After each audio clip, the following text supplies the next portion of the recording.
ஒரு ஊர்ல ஒரு ராஜா வாழ்ந்துட்டு இருந்தாரு. அவருக்கு தன்னோட மக்கள் மேல ரொம்பவுமே பாசம் இருந்துச்சு. அதனால அவர் மக்களுக்கு ஏதாவது நல்லது செஞ்சுக்கிட்டே இருக்கணும்னு ஆர்வமா இருந்தாரு. மக்களுக்கு என்ன தேவைன்னு தெரிஞ்சுக்கிறதுக்காக ஒரு நாள் பயணத்தை மேற்கொண்டாரு அந்த அரசர். குதிரை கூட இல்லாம வெறுங்காலோட நடந்து போய் மக்களோட மக்களா கலந்து மக்கள்கிட்ட என்ன குறை இருக்கு என்ன ஏதுன்னு தெரிஞ்சுக்கிட்டாரு எல்லாத்தையுமே. எல்லா ஊர் மக்களுமே ராஜா உங்களோட ஆட்சியில எந்த குறையுமே இல்லைன்னு சொல்லி ராஜாவை வாழ்த்தி சொன்னாங்க. இதை கேட்ட ராஜா ரொம்ப சந்தோஷப்பட்டாலும் மனசுல சின்ன கவலையோட உருவாச்சு. அது என்னன்னா அவரோட கால் நடந்து நடந்து வலிக்க ஆரம்பிச்சிட்டு. அப்பதான் அவர் நினைச்சாரு, அடடா நம்ம கால் வலிக்குதே, இதே மாதிரி தானே நம்ம குடிமக்களோட காலும் வலிக்கும்னு நினைச்சுக்கிட்டே அரண்மனைக்கு வந்து சேர்ந்தாரு.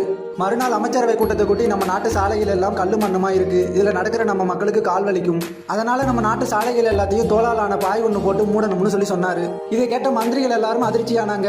அரசர் சொல்ற மாதிரி தோல் பாய் போட்டா அரசு கஜானாவே காலியாயிடும்னு சொன்னாங்க. அப்பதான் ஒரு மந்திரி அரசர்கிட்ட சொன்னாரு, அரசே நம்ம இப்படி செய்தோம்னா நம்ம கஜானாவே காலியாயிடும், அதனால ஒரு நாட்டு பிரஜைக்கும் நம்ம செருப்பு செஞ்சு கொடுத்துடலாம்னு சொல்லி சொன்னாரு.